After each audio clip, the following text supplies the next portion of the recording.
Did you know Montel uses artificial intelligence and machine learning to forecast spot prices, inflow to reservoirs, wind and run-of-river production?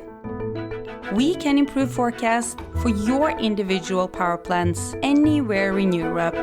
Contact us at ai@montelnews.com for more info.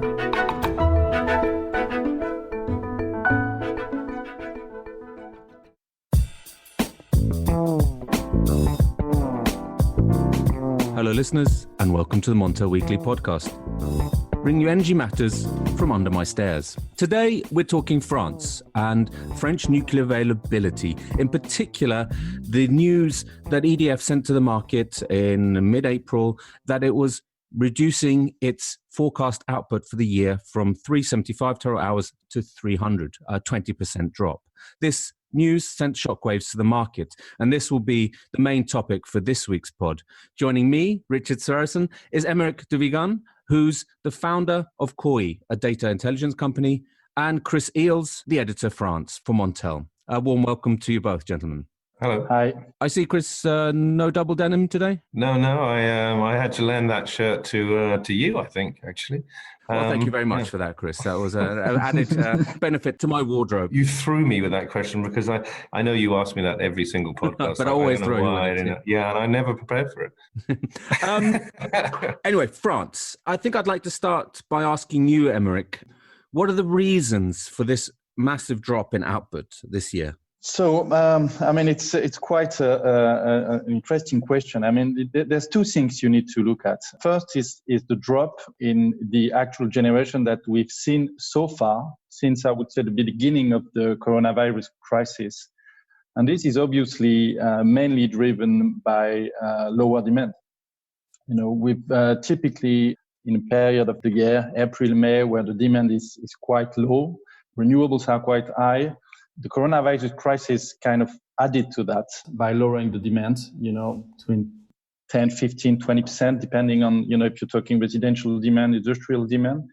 So EDF had to adapt, the way they run the units to this kind of new world in Europe. That's for, what happened, I would say, in March, April, and is still happening until now. Now, looking forward, if you're talking about the forecast generation, then I'd say the drop is mainly coming from issues with the maintenance schedule. As you can imagine, running a maintenance on a nuclear unit is not a small operation. It needs tens of people coming from many different countries very often. And obviously, when the crisis happened, EDF was facing issue by not being able to let people go on the sites. So they had to really completely reshuffle their operations there. And this is the reason why they had to publish this new forecast, which is basically a way of saying we won't be able to do all the maintenances that we wanted to do. So they're being hit doubly by the fall in demand by the COVID-19 crisis, and then also by the social distancing measures which came into place in mid-March to combat the coronavirus. Yes, and interestingly, if you heard the press conference from the regulator that happened a couple of weeks ago, they also mentioned the lack of masks they were suffering there. Because, as you know, the regulator is checking the nuclear side of things, but they're also in charge of checking the labor laws, for workers in the nuclear field. And because of the lack of masks that I think, the whole of Europe has suffered from, and they had to stop the maintenances. Emeric, give us some idea of your background in this. You're obviously French. You're working in this field. What's your level of expertise in these matters that we're discussing? I've been trading European power markets for the last 15 years before starting my own business, of which I spent 7 years at EDF Trading, where I was in charge of the optimization of the nuclear maintenances. So I've had a strong, obviously exposure to the reality and the complexity of the nuclear field. But also, all my career has been really data-driven. I've always been looking into all the details. And especially, I started in 2004, before the REMIT, regulation was put in place. And since it put in place, I really realized that, small shops like mine have access to a huge amount of information that they can really extract value from. Looking at, historical behavior of the nuclear fleet in France, but also in other countries, you can draw some interesting conclusions. Absolutely. It's quite a reduction in nuclear production announced amid the coronavirus crisis. So how do you think EDF will achieve this? What do you mean achieve How will it actually go about cutting production to this extent? Is it just by extending outages or rejigging the maintenance schedules? What's the core way it will address this drop in production or carry out this drop in production? I think there's going to be two things. The first is they're going to extend the length of some of the maintenances as they publish on their latest remit messages, because I guess it could be that you can have less people working at the same time, so they're struggling to get the resources maybe from abroad to run all the maintenances. That I would say is going to be the first thing. And the second thing is that they're gonna look at optimizing the way they run the units to try and do less maintenance than initially planned, maybe. They're suffering from, sorry to butt in, but just to add that they're suffering from low power prices as well as low demand. So this question of modulation, of changing the capacity of a reactor, moving the reactor up and down to load follow, and to save fuel, as you were saying, it's a question of saving money, isn't it, as well? I think really, as they said, as the nuke regulator said, as RTE said, really the big question is the security of supply next winter.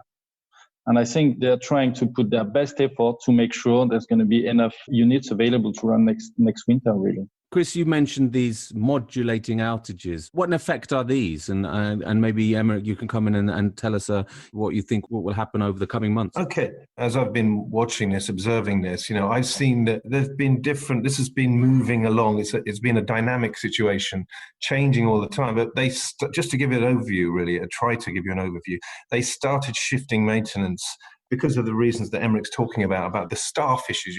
You can't have that many staff in one place. Once you have the government measures saying we have to have distancing, we have to have protection, then you have a reduction in staff. And so you have EDF cutting down, extending planned maintenance outages, and shifting maintenance that was planned. They had to postpone it and delay it. Then you get to a situation where you've moved all of those outages because of the COVID impact, and you no longer have, then you have a situation, well, hang on, we've got to look at supply as we go ahead into the winter. What impact will postponing maintenance now have on the winter? So what they've been doing then after that is then shifting that maintenance that was planned in the winter and pushing that further away to make sure that reactors can stay online in the winter. So I'm just trying to give you as I see it, the history of what's happened here. Now, in between or amidst all of this, you have something called modulation. Now, modulation is a time for you can reduce the capacity of a plant and save fuel during periods of low demand in order that reactor, for example, can keep functioning at a period of high demand.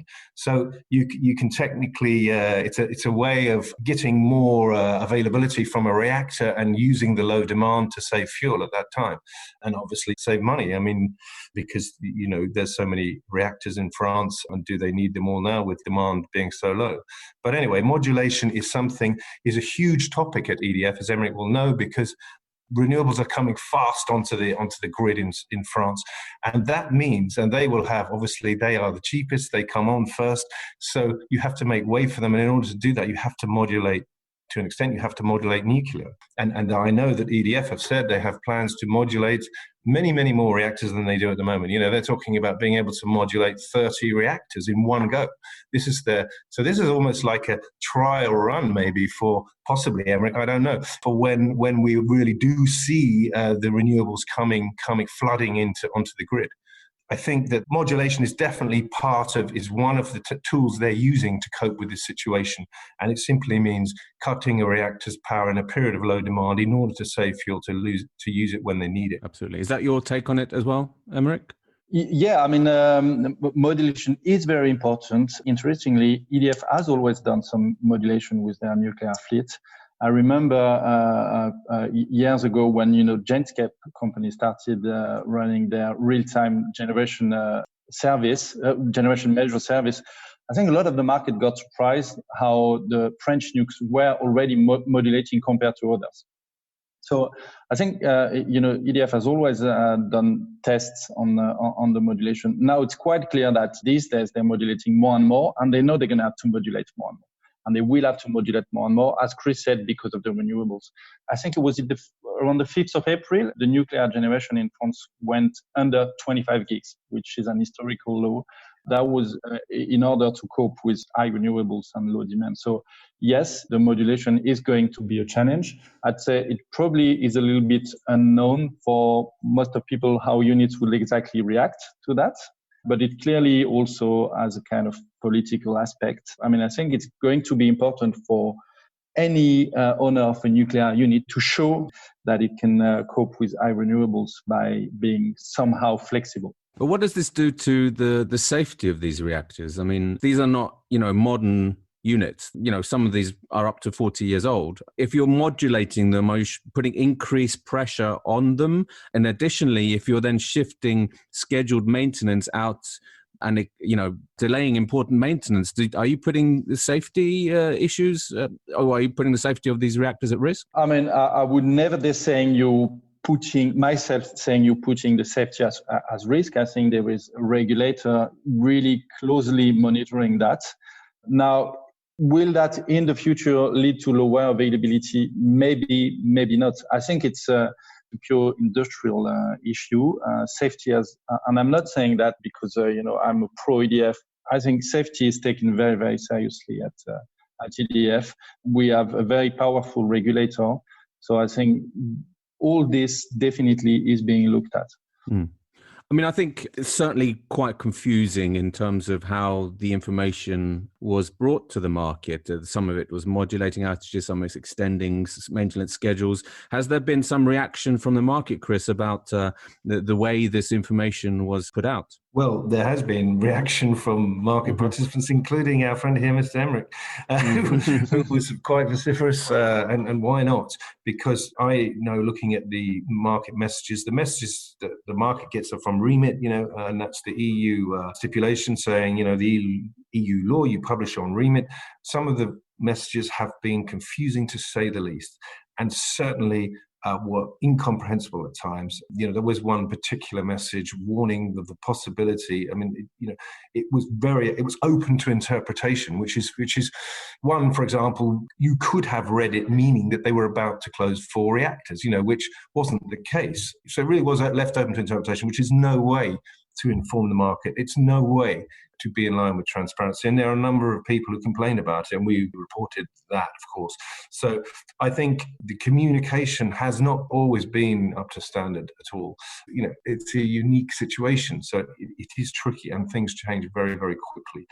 We've been reporting outages, and you're calculating them, calculating them, and getting ready to write your story, and now all of a sudden there's a bunch of other reactors have gone up, and a new schedule for a bunch.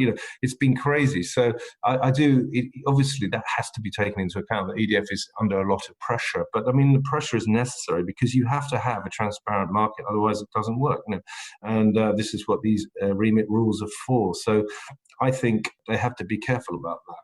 There's been a lot of complaint about it. The regulator, unfortunately, and I'm not talking about ASN here particularly, I'm talking about the commission, the Energy Commission, refused to speak to us, which is a shame because, we want to put these complaints to the regulator to see whether, just how important they are and what does the rest of them, are they going to take steps, or do they consider this as a completely normal situation? So we don't have an overview, if you like, on that particular aspect of the problem, which is, I'd say it's a pity that the regulator doesn't come forward or doesn't answer our telephone calls, and speak to us fine reporters.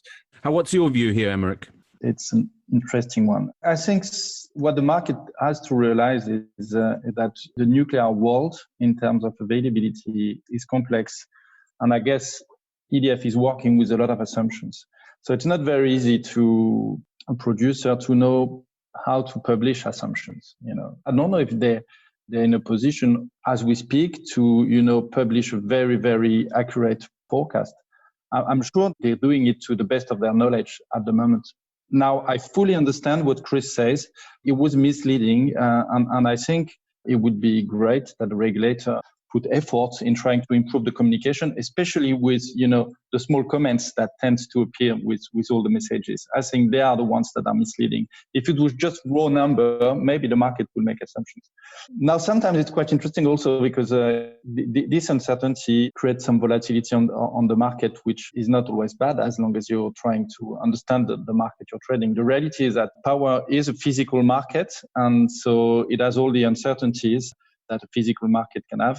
Weather is a big uncertainty, and nuclear availability is another one, in my opinion. Absolutely. I mean, I think what we saw in April was how sensitive not just French power, but also the German power markets and carbon were to these messages about nuclear availability. I mean, this was driving basically the whole of the power and even, gas prices and carbon. So can I maybe just add something, Richard? Sure, of course. I'd say, so what has been misleading is not that much the message, is the kind of discrepancy between the official announcement of 300 hours and the forecasted availability coming from the messages. They're kind of two different things. There's a price statement, we're gonna produce 300 hours. Then there are messages coming which don't match. And from what I heard, and Chris, correct me if I'm wrong, this is what the market has been questioning a lot. And that has surprised me a little bit because it's always been the case, really always been the case.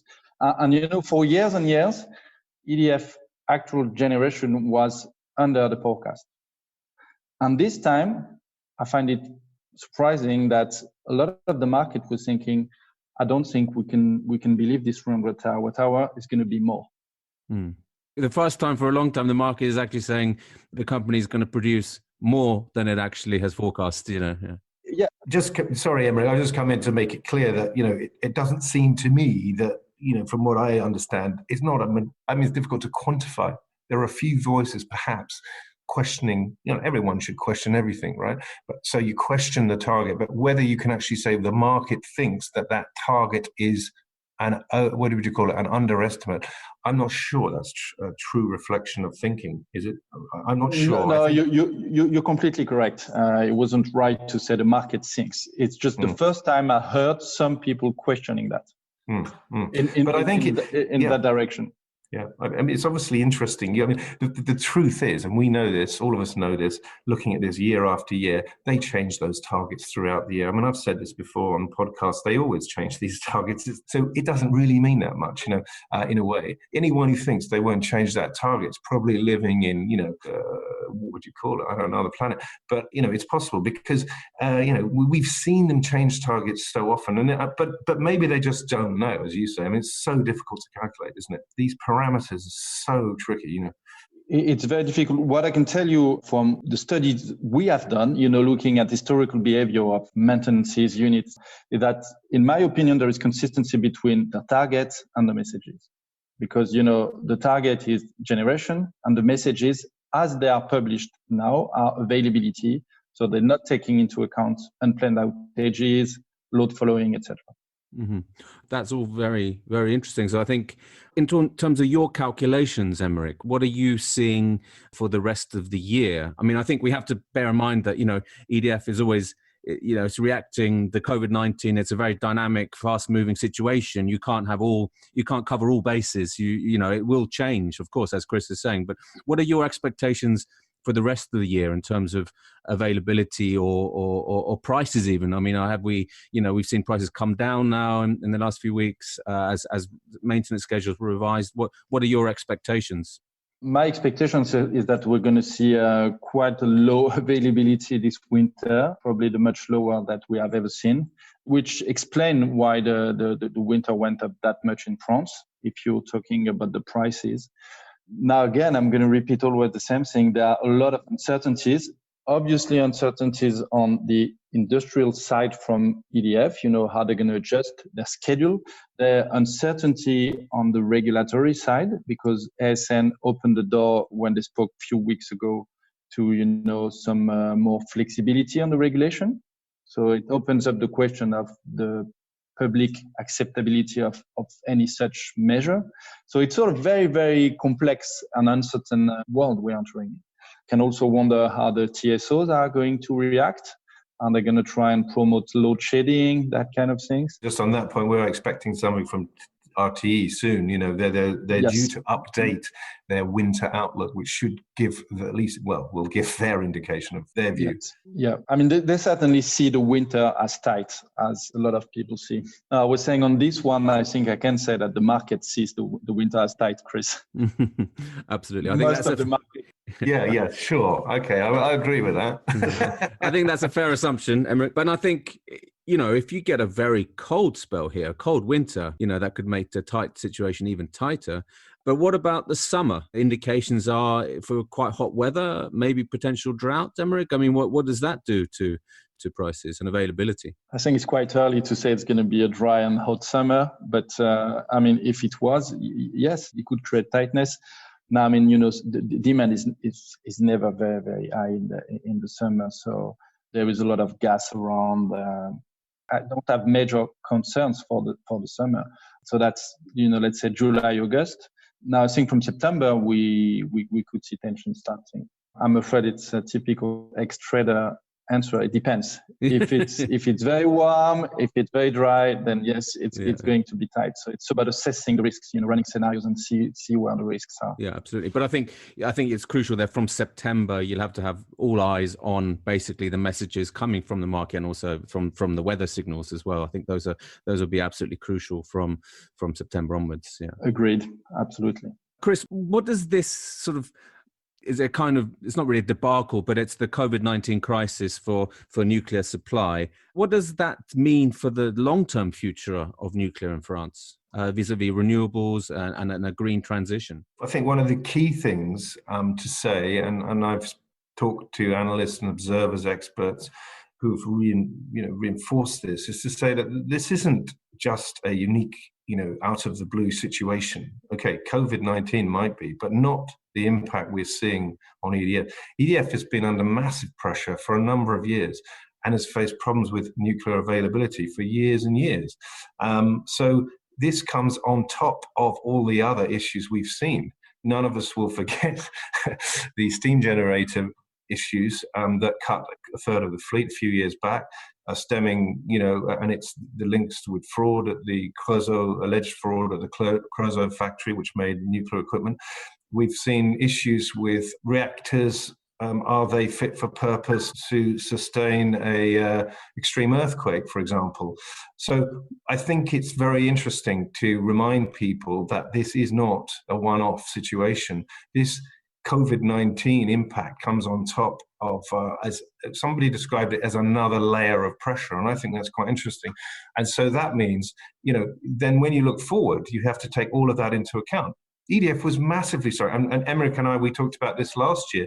And, we know just how behind their availability was last year compared to what their assumptions, And this wasn't anything to do with COVID-19. This was to do with aging reactors and a variety of different problems, industrial and workforce, et cetera, leading to a situation where that is why those targets, nuclear targets we were talking about, were all changed, and which is why we have a little chuckle about those nuclear targets, because they weren't anything to do with reality. So EDF is suffering massively and is under a lot of pressure. This only adds to it and makes a very difficult situation. You can have a situation, maybe one expert said to me, well, looking forward, maybe they should consider drawing up criteria. What's the way to take the pressure off EDF? Well, one way to take the pressure off EDF is to close reactors. So why don't you draw up a criteria of each plant and say, well, which are the plants that are losing money? Where are they losing money? How are they losing money? Can we actually draw up a criteria to say, what's the marginal cost of running this reactor? Is it worth keeping this reactor online? Bearing in mind huge overcapacity. So that's one argument.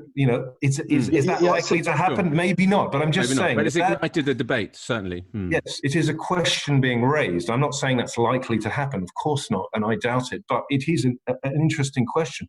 Could you draw up proper criteria to close reactors. One expert asked me that question. Was raising that question, believing that is something the government should really look at.